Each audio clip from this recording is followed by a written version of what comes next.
हम ये पाते हैं कि जो शिक्षा और शिक्षा प्रणाली में जो ह्रास है, जो जो जो वातावरण है, वो वातावरण शिक्षा को हासिल करने के लायक बना नहीं है। समग्र शिक्षा नीति के तहत पैसा आता है बिहार को। अभी 450 करोड़ रुपया आया 2023-2024 के लिए, और इस पैसे का इस्तेमाल आपको रूम्स बनाने में, क्लासरूम्स बनाने के लिए होना था। चाहे पहली जमात से 5वीं हो, 5वां से 8वां हो, 8वां से 10वां हो, 10वां से 12वां। ये पैसे खर्च नहीं हुए अभी तक। इससे ज्यादा शर्मनाक और भयावह स्थिति क्या हो सकती है? नमस्कार, आप देख रहे हैं न्यूज फॉर नेशन। मैं आपके साथ अभिजीत सिंह। बिहार के शिक्षा विभाग हमेशा सुर्खियों में बिहार में देखा जाता है। जिस तरह से बात करें कि जो शिक्षा विभाग के जो फरमान जारी किए जाते हैं उसके लेकर, और शिक्षक हैं जो सड़कों पर भी उतरते हैं, आंदोलन करते हैं, उन पर लाठियां बरसाई भी जाती है। इस और वहीं बात करें तो कांग्रेस के विधायक दल के नेता डॉक्टर शकील अहमद खान हैं, जो बड़ा खुलासा भी करते हुए नजर आ रहे हैं। पहले क्या कुछ कर रहे हैं, इन्हीं से जब बात करते हैं। आप शिक्षा विभाग को लेकर बड़ा खुलासा कर रहे हैं, क्या है?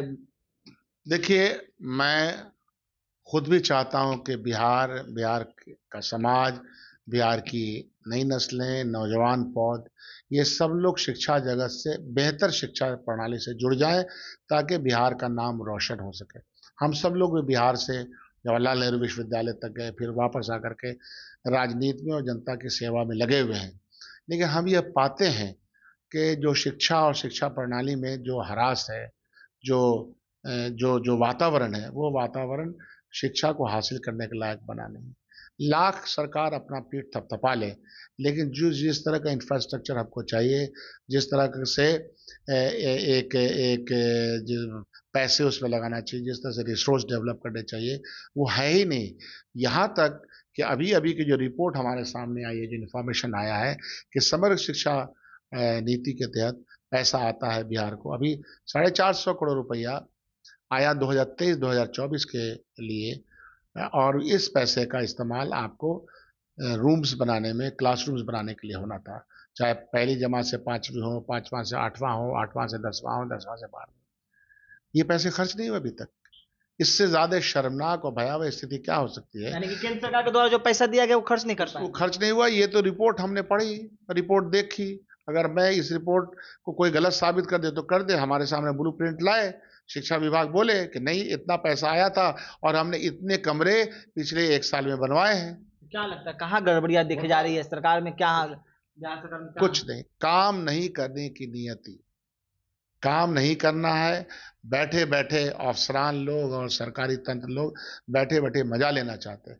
उनको बिहार और बिहार के नौजवानों का, बिहार के समाज के भविष्य की कोई चिंता ही नहीं है।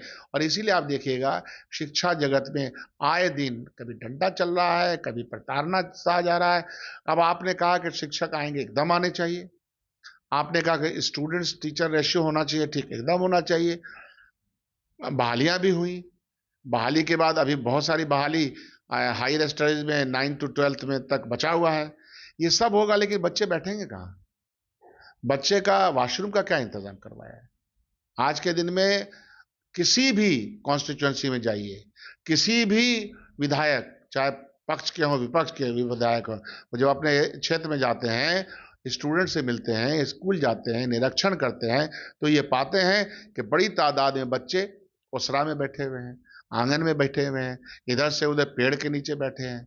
ये क्या हो रहा है? सरकार तो बोल रही है बेंच मुहैया करवा रहे हैं, बैग दे रहे हैं सरकारी विभाग तो। बेईमानी वाला, मतलब उसमें भी पैसा। अगर आवंटन है 1,000 रुपया, तो 300 रुपये का सामान जाएगा, जो तुरंत खत्म हो जाएगा। ये सिचुएशन है, उसमें भी घोटाला है, ये भी सामने आ चुका है। और ये पैसा का आप इस्तेमाल नहीं कर रहे हैं। हम लोगों से, ये जो हमारे मंत्री बने हैं सुनील जी, इनसे मुझे बहुत उम्मीद है, मैं व्यक्तिगत तौर पे कहता हूं, लेकिन ये चीजें जमीन पे नहीं आ रही हैं। फिर रिपोर्ट्स क्यों आ रही हैं? पैसे खर्च नहीं हो रहे, ये क्यों हो रहा है? तो ये विभाग या तो तेजी से काम नहीं कर रहा, या उदासीनता में उसको रखना उसकी आदत बन चुकी है। और अल्टीमेटली नुकसान किसका हो रहा है? बच्चों का नुकसान हो रहा है, क्षेत्र के बच्चों का नुकसान हो रहा है। लड़कियों के स्कूल आप चले जाइए, बाथरूम नहीं है। लड़कियों की और ज्यादा जो सुविधा होनी चाहिए वो नहीं है। एक एक स्कूल में 4 स्कूल चल रहा है, 5 स्कूल चल रहा है, टैगिंग सिस्टम से स्कूल चल रहा है।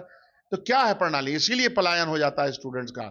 लाखों स्टूडेंट जो यहाँ से बाहर चले जाते हैं या प्राइवेट संस्थाओं में चले जाते हैं, इसी कारण से चले जाते हैं कि आपको जो सुविधा उसको देना था, सर्व शिक्षा अभियान के तहत हो, भोजन देने के बाद एक और आपको हम रिवील करना चाहते हैं कि अभी हम 5 जिले के दौरे पे गए थे और हमने पाया कि ड्रॉप आउट, लड़कियों का और लड़कों का ड्रॉप आउट 7वीं जमात से लेके 9वां तक और 9 से 12 तक ड्रॉप आउट है, शार्प ड्रॉप आउट है।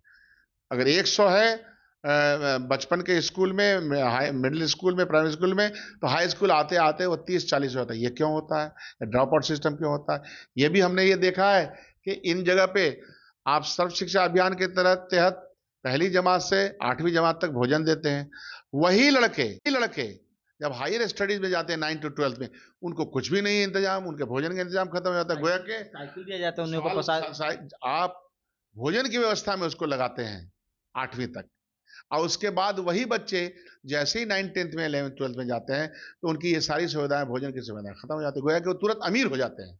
स्कॉलरशिप भी दिया जाता है, कहते हैं फर्स्ट आएंगे तो 10th के बाद स्कॉलरशिप दिया जाता है। कितना स्कॉलरशिप दिया जाता है? मंथली उसका चल जाएगा क्या? नहीं चलता है। गरीब परिवार के बच्चे हैं, पिछड़ा, अति पिछड़ा, दलित समाज के, माइनॉरिटी समाज के अधिकांश बच्चे हैं यहाँ पर। उन बच्चों को क्या सुविधा दे रहे हैं? सुविधा के नाम पे लूट कर रहे हैं। किताब छपवाने के नाम पे लूट कर रहे हैं। किताब जो यहाँ छप के जाती, छापा खाने में लूट है। कितनी किताब पहुंचनी उसमें लूट, हर जगह लूट तंत्र है। तो एक तरफ देश की माननीय प्रधानमंत्री की सूट बूट की सरकार और बिहार में लूट खसूट की सरकार। यही तो अंडा गठबंधन ने हम सब लोग को दिया है। नीतीश कुमार हमेशा कहते हैं कि हमने आया तो सड़कों का जाल बिछाया, बिहार में शिक्षा को सुधारा, स्वास्थ्य विभाग को सुधारा, तो सीधा शिक्षा विभाग का सवाल खड़े कर रहे हैं। जब भी किसी डेवलपमेंट की स्टडी होगी तो यह व्याख्या देना ही पड़ेगा कि इतने ही समय में दूसरे राज्यों ने आपके तुलना में ज्यादा तरक्की कैसे की। ऐसा तो है नहीं। जब यूपीए सरकार बनी और फिर जीएसटी का पैसा भी आना शुरू हो गया, केंद्र ने बिहार सरकार को, जब यूपीए सरकार थी तो अच्छा खासा पैसा केंद्रांश का दिया करते थे। ये तो सरकार देती भी नहीं, सिर्फ वादे करती है। तो अच्छा खासा पैसे की वजह से आपका बजटरी प्रोविजन आपने बढ़ाया। जहां पे अच्छा काम किया तारीफ की हमने, लेकिन जहां पर आपका काम बोगस है या आपका अटेंशन नहीं है, प्लस मुख्यमंत्री ही सिर्फ नहीं चलाते हैं ना, तंत्र चलाता है, प्रशासनिक व्यवस्था चलती है। प्रशासनिक व्यवस्था भ्रष्टाचार में लिप्त है। पैसा दीजिए ट्रांसफर होगा, ट्रांसफर पैसा देके ट्रांसफर होगा तो वहां लूट तंत्र होगा। ये सारा एक जाल बट्टा फैला हुआ और सब जानते हैं इस बात को। ऐसा तो नहीं कि कोई नहीं जानता, नाक के नीचे आपकी चीजें होती हैं।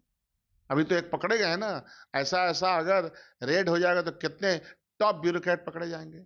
शिक्षा में भी वही, शिक्षा के माफिया एक से घूम रहे हैं चारों तरफ। क्या लग रहा है कौन इस तरह शिक्षा माफिया बिहार में फैला रहा है? उसको प्रोत्साहन देने वाले, उस व्यवस्था को जो लोग पेट्रोनाइज करता है, वो लोग, और उस पेट्रोनाइज करने में, प्रोटेक्शन देने में लोग लगे हुए हैं। इसलिए बच्चों का भविष्य अंधकारमय हो रहा है। आप गांव के गार्जियन से पूछिए क्या हालत है, आप पिछड़ा समाज, अति पिछड़ा दलित समाज से पूछिए कि उन बच्चों की क्या हालत है। उनका भविष्य अंधकार में पलायन, इसीलिए यह भी एक कारण है प्राइवेट स्कूल में जाने का, पलायन में जाने का, ज्यादा पैसा खर्चा करने का। एक परिवार में 4 गो पुत्र पुत्री है, 2 ही को, 1 ही को पढ़ाने के लायक गार्जियन रह गया है। यह व्यवस्था, इस व्यवस्था की कल्पना हम करें क्या? इसको हम तरक्की बोलेंगे, इसको सुशासन बोलेंगे? यह बात समझना चाहिए। शिक्षा विभाग पर और बिहार सरकार पर सवाल खड़ा करते नजर आ रहे हैं बिहार कांग्रेस के जो विधायक दल के नेता हैं डॉक्टर शकील अहमद खान। उन्होंने साफ तौर पे कहा है कि देखिए, शिक्षा विभाग के द्वारा जो केंद्र सरकार के द्वारा पैसा दिया जाता है उसे भी बिहार सरकार है जो सही से उपयोग नहीं कर पाते हैं और पैसा है जो वापस चला जाता है। तमाम खबर न्यूज़ के साथ